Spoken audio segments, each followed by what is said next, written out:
জয় শ্রীকৃষ্ণ। নমস্কার সবাই, আমি হলাম জ্যোতিষ আচার্য শ্রী পঙ্কজ শাস্ত্রী। আজকে আপনাদের সবাইকে আমার এই ভিডিওর মাধ্যমে স্বাগত জানিয়ে আজকের এই অনুষ্ঠান শুরু করছি। আমি যেটা দেখেছি যে 2025 অ্যাড করে দেখুন, 2+0+2+5 অ্যাড করলে আসছে 9, অর্থাৎ 9 সংখ্যাটা হচ্ছে মঙ্গলের সংখ্যা।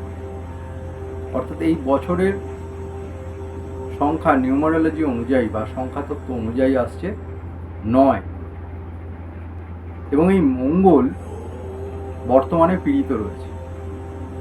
কতদিন থাকবে?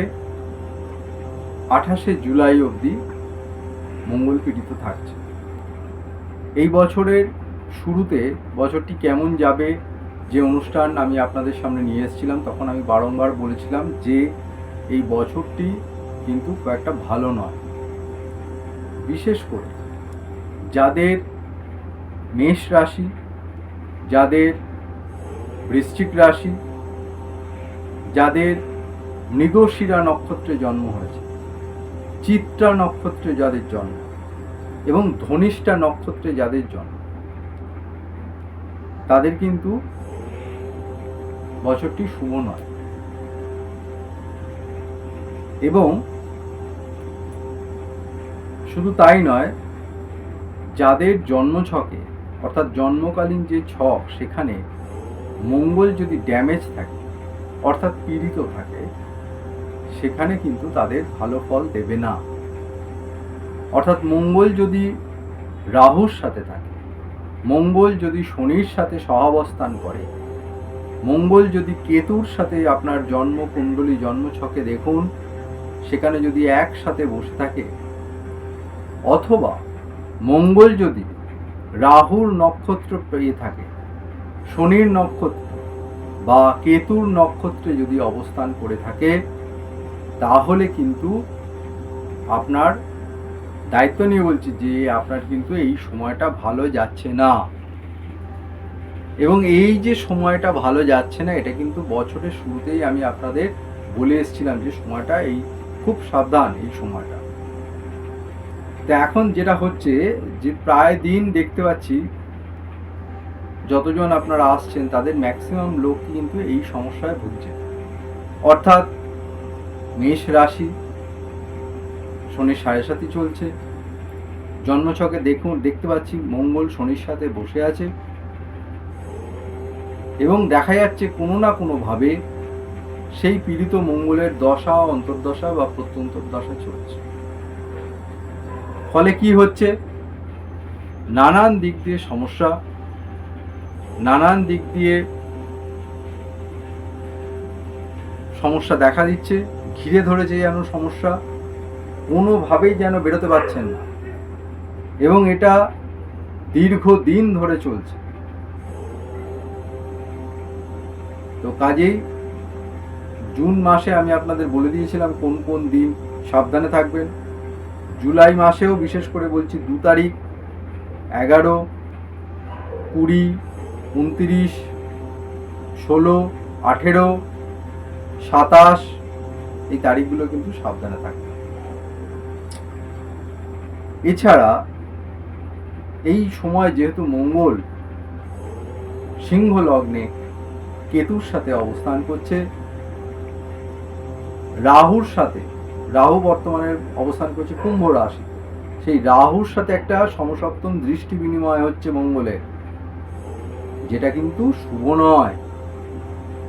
এবং একই রকম ভাবে মঙ্গল কিন্তু তার 8ম দৃষ্টি দিয়ে শনিকে দেখছে, সেটাও শুভ নয়। তো কাজেই এই যে শনি, মঙ্গল এবং রাহুর এই যে একটা মানে কানেকশন হচ্ছে, সেটা কিন্তু শুভ ফল দেবে না। এবং দেখুন, একটা বর্তমান গোচরে কিন্তু একটা কাল সর্প রয়েছে, অর্থাৎ পুরো প্ল্যানেটটা কুম্ভ রাশি থেকে এদিকে সিংহ রাশির অবধি কোনো প্ল্যানেট নেই। যা প্ল্যানেট রয়েছে সব কিন্তু অবস্থান করছে পুরো একদিকে। অর্থাৎ যাদের জন্মছকে কাল সর্প যোগ রয়েছে তারাও কিন্তু খুব একটা ভালো নেই, তাদের কিন্তু ভালো যাচ্ছে না। যে কথা বলছিলাম যে বর্তমান এই যে সময়টা, এটা কিন্তু মোটেই ভালো নয়। বিশেষ করে 28শে জুলাই অবধি সময়টা কিন্তু খুব সাবধানে থাকবেন। বিশেষ করে নানান রকমের একটা প্রাকৃতিক দুর্যোগ দেখতে পাওয়া যাচ্ছে এই সময়। পার্বত্য অঞ্চলে একটা ধস, ভূমিকম্পের মতন ঘটনা, সুনামি, অগ্নিকাণ্ড, অ্যাক্সিডেন্ট, যে কোনো দুর্ঘটনা, যুদ্ধর কোনো রকম সম্ভাবনা, সেটা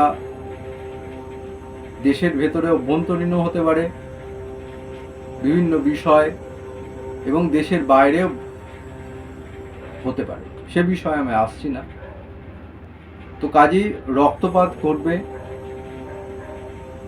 এবং আপনাদের যাদের জন্মছকে এই মঙ্গল পীড়িত রয়েছে, অর্থাৎ যদি আপনি মাঙ্গলিক হয়ে থাকেন, যদি আপনার লগ্নে মঙ্গল থাকে, যদি আপনার সমসপ্তমে, লগ্ন থেকে 1-2 করে দেখুন, সপ্তম ভাবে, সপ্তম জায়গায় যদি মঙ্গল বসে থাকে, এবং যদি সেই মঙ্গল পীড়িত হয়ে অবস্থান করে থাকে, অর্থাৎ রাহুর সাথে অবস্থান করে থাকে, কেতুর সাথে অবস্থান করে থাকে, তাহলে কিন্তু আপনি ভালো নেই। আপনার দাম্পত্য জীবন খুবই খারাপের ভেতর দিয়ে যাচ্ছে, পরিবারে প্রচণ্ড অশান্তির ভেতরে আপনি রয়েছেন। ব্যবসা যারা করছেন তাদের ক্ষেত্রেও বলবো খুব খারাপ অবস্থা, সেটা আপনিও জানেন, বুঝতে পারছেন।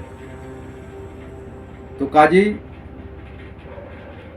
দাম্পত্য ক্ষেত্রে, পরিবারে চরম অশান্তি, মামলা, আইনি বিবাদ, আইনি কেস চলছে, ভাইয়ে ভাইয়ে কোনো সংঘাত চলছে জমি জায়গা নিয়ে, পরিবারের তৃতীয় ব্যক্তিকে নিয়ে কোনো রকম সংঘাত, সম্পর্কের অবনতি হচ্ছে, ভুল বোঝাবুঝি হচ্ছে, মিসআন্ডারস্ট্যান্ডিং হচ্ছে।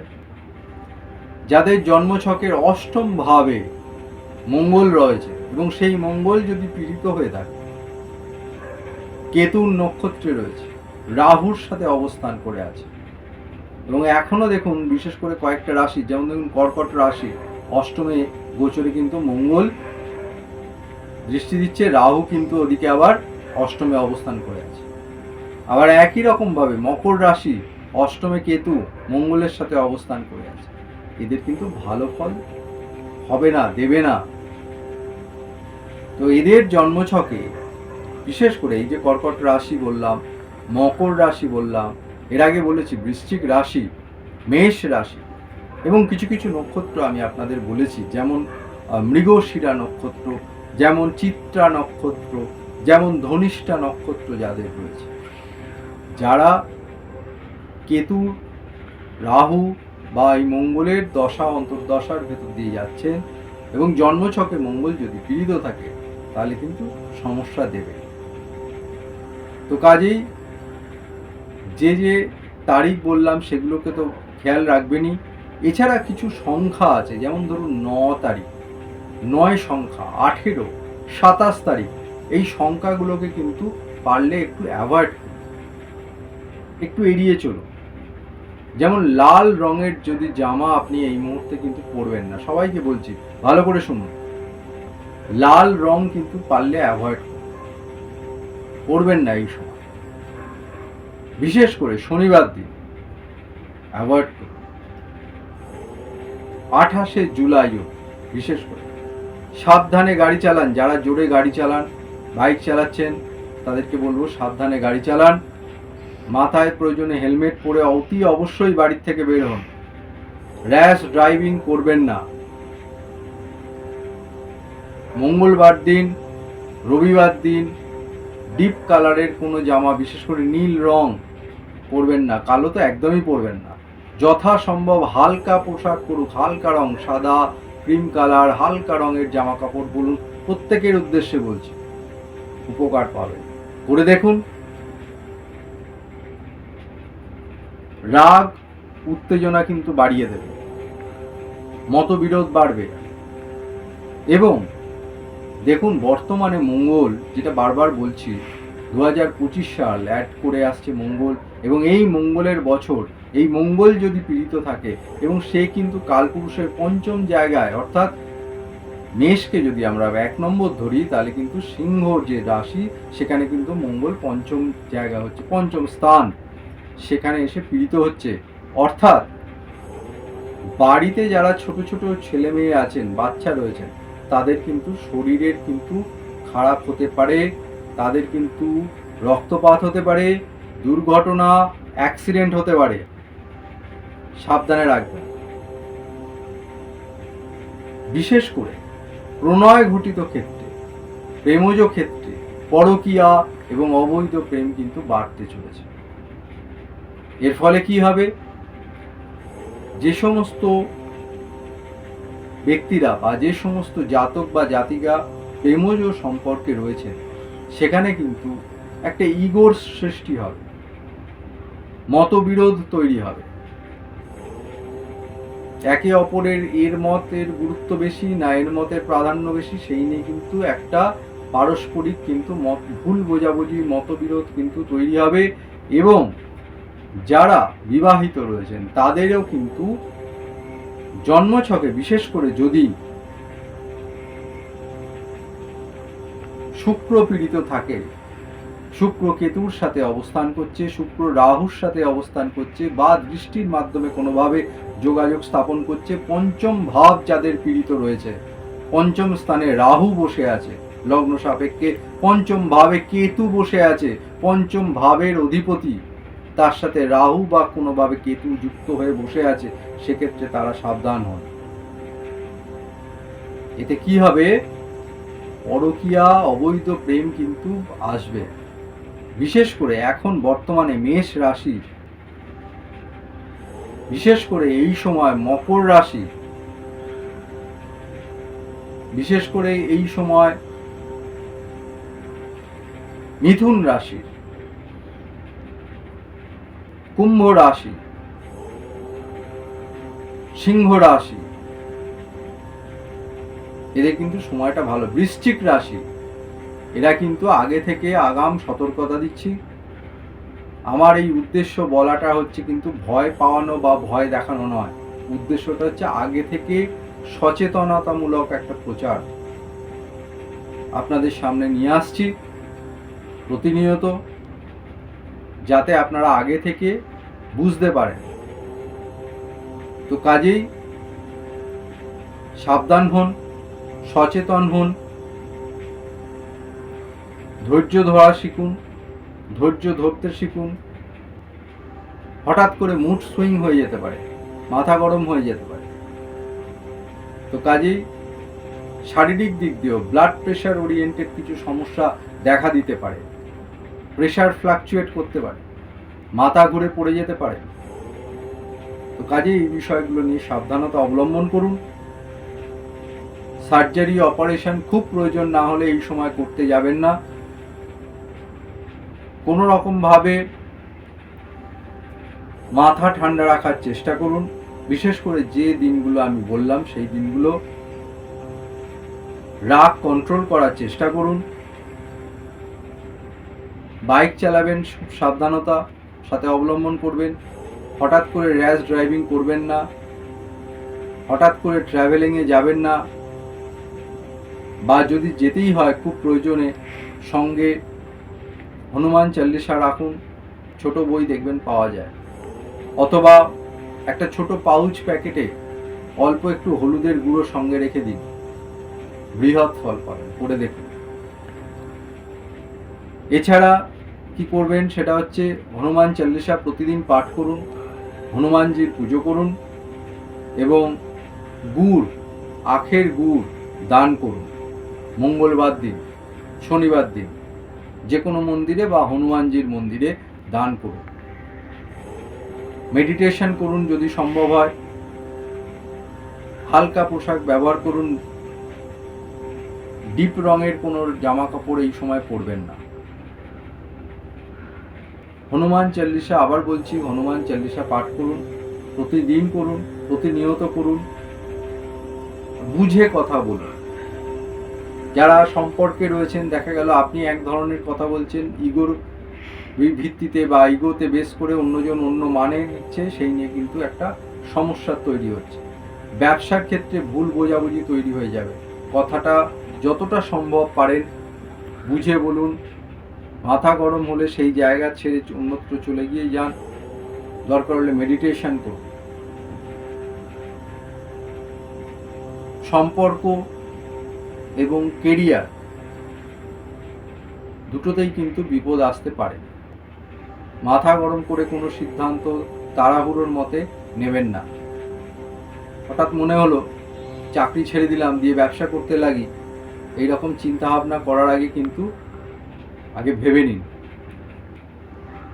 তো কাজেই মেরুন রংটাও ব্যবহার করুন, এটাও খুব একটা শুভ নয়। ডিপ কালার যদি থাকে, কালো তো একদমই পরবেন না। তো সমস্যা আছে, সমস্যা যেমন আছে সমাধানও আছে। আমি দায়িত্ব নিয়ে আপনাদের জ্যোতিষ পরিষেবা দিয়ে আসছি, আগেও দিয়েছি, বর্তমানেও দিচ্ছি, আগামী দিনেও দেবো। যারা এই সমস্যায় রয়েছেন, যারা মনে হচ্ছে যে এই সমস্যা থেকে বেরিয়ে আসতে পারছেন না, কিভাবে করবেন, তারা যোগাযোগ করুন। একবার আসুন, একবার। আনন্দে থাকতেই হবে, আনন্দে থাকুন। একবার আসুন। অফলাইন এবং অনলাইনে আমি আপনাদের জ্যোতিষ পরিষেবা দিয়ে আসছি। কবে, কোথায়, কখন আমাকে পাবেন দেখুন, ডেসক্রিপশন বক্সে দেওয়া ফোন নাম্বারে যোগাযোগ করুন, জানতে পারবেন বিশদে। যারা অনলাইনে দেখাতে চাইছেন তারাও ওই মোবাইল নাম্বারে যোগাযোগ করুন। দূরের বন্ধুদের উদ্দেশ্যে বলছি। আর যারা এই চ্যানেলের আমার এই প্রতিবেদন, রোজকার জ্যোতিষীয় যে অনুষ্ঠান আমি আপনাদের সামনে নিয়ে আসছি, যদি মনে হয় যে আপনারা উপকৃত হচ্ছেন, তাহলে বেল আইকনটি অন করুন, একটা সাবস্ক্রাইব করে দিন এবং লাইক দিয়ে দিন। আর আপনাদের বলছি, যারা অলরেডি সাবস্ক্রাইব করে দিয়েছেন তাদেরকে সঙ্গে থাকার জন্য ধন্যবাদ জানাচ্ছি। যারা এখনও করেননি, সাবস্ক্রাইবটা করে রাখুন, যাতে আমার পরবর্তী ভিডিও দেওয়ার সঙ্গে সঙ্গে আপনি যাতে জানতে পারেন। আর আপনাদের প্রিয় বন্ধু বান্ধব, আত্মীয় স্বজন যারা আছে তাদেরকে এই ভিডিওটি শেয়ার করে দিন, যদি আপনি এই ভিডিও থেকে কোনো উপকৃত হয়ে থাকেন।